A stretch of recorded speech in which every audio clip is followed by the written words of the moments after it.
I'm RK, and I want to know what comes after furry. Anthropomorphic sponges are culturally effed.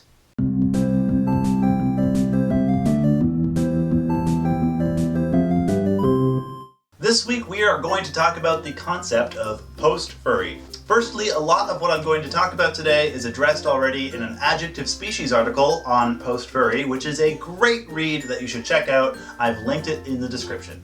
Post-furry is a complicated subject. It's a little bit of postmodernist, teasingly self-referencing the fandom, and poking holes in elements of anthro characters that were previously pretty straightforward. Post-furry is also a play on post-humanism and transhumanism. Both are science fiction concepts that we are starting to meet in reality today. Things like being able to upload your consciousness, or having cybernetic implants to improve natural abilities, smart tattoos, or reactive skin.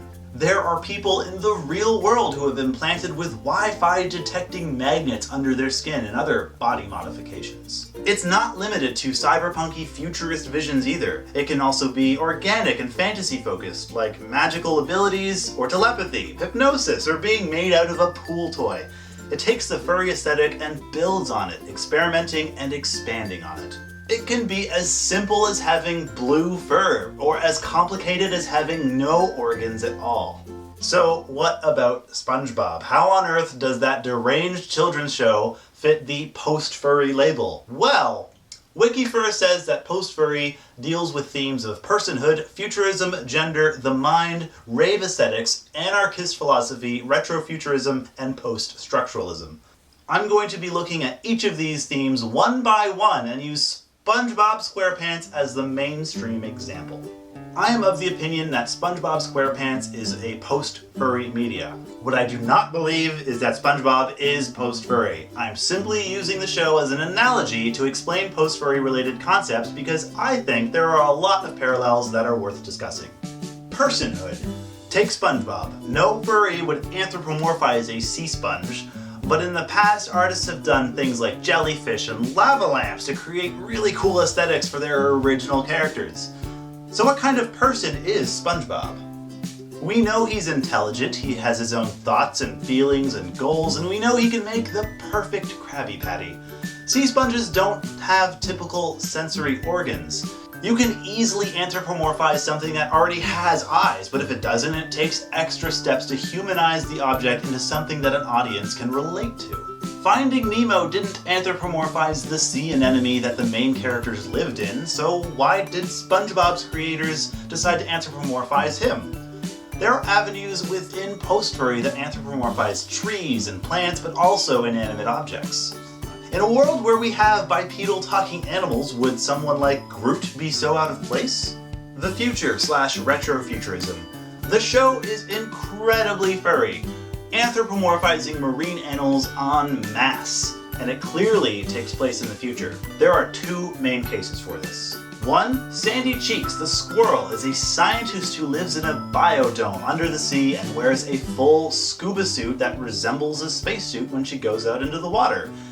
And two, the villain's wife is Karen, an artificial intelligence, a WIFE, a wired, integrated, female electroencephalograph, showing an easy access to a complicated computer, able to reproduce a convincing intelligence capable of love and hatching evil schemes.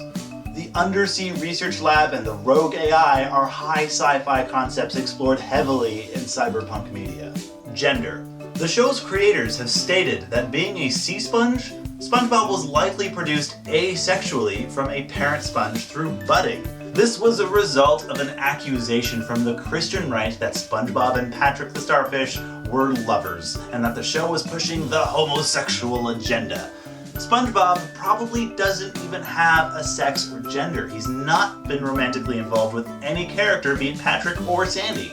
Asexuality, androgyny, and even displaying hermaphroditic attributes of both sexes, or for that matter sexual characteristics of neither sex, are common in post-furry. The mind/psychedelia. A large part of the show's visual humor comes from hyper-realistic paintings and segments straight out of an acid trip. Psychedelics are influential in post-furry. Drugs like weed, mushrooms, or LSD become common in post-furry artworks. The artwork drawn shares a lot of parallels of being jarring and with vivid color. Rave Aesthetics. This one is a bit trickier. SpongeBob only has a handful of rave themes in the series. The episode Jellyfish Jam has a rave track that SpongeBob raves to for 12 hours. Rave Aesthetics refers to the style of ravers being the baggy pants, the glow sticks, and neon coloring as well. The deep sea is full of glowing movement from bioluminescence, and occasionally this comes up in the show as well. Anarchist Philosophy. Anarchy is a state with no government while abhorring any violence to eliminate it. In Joseph Foy's book, Spongebob Squarepants and Philosophy, he dives into the structure of Bikini Bottom's system of organization and concludes that there is no central form of government, only a mayor who solely officiates ceremonies, typical departments such as health and motor vehicles, and King Neptune, who rules over the entire sea and not exclusively Bikini Bottom. There is also a police force of some kind, enforcing whatever rules they want. In one episode, they arrest SpongeBob for not inviting them to his party. But there's no evidence of tax collection, democracy, or a stable system of lawmaking. Post-Structuralism.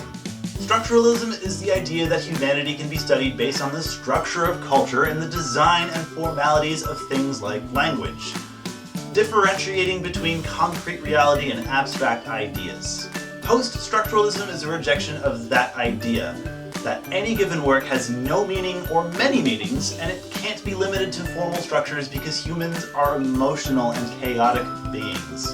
Every reader or consumer makes their own meaning when they encounter culture. Post-structuralism asks that we deconstruct assumptions around a work that lead us to the illusion of a singular meaning. Post-Furry asks that we deconstruct furry itself, turning it on its head the basic ideas of anthropomorphizing animals, taking it several steps further than making a bipedal fox and making him wear pants. For example, Kjell Gold's award-winning series Out of Position is furry. Animals wear pants and play sports. Kevin Frayn's Summer Hill, on the other hand, is post-furry because the protagonist is a time-warping German Shepherd with amazing abilities. Post-Furry asks why we assume we can only anthropomorphize simple mammals. It invites us to make our own meaning of furry. Go make hybrids, sci-fi cyborg blends, build a character from abstract concepts, or use Jell-O instead of muscle, and throw in a couple of extra appendages just for fun. What do you think? Does SpongeBob SquarePants accurately demonstrate the principles of post-furry? Was there anything I missed or got wrong? Let me know in the comments, and thanks for watching. Also, let it be known that I am not personally a fan of SpongeBob SquarePants, but I endured much of it for the research for this episode. I hope my use of SpongeBob made sense as an example for the concepts of post-furry.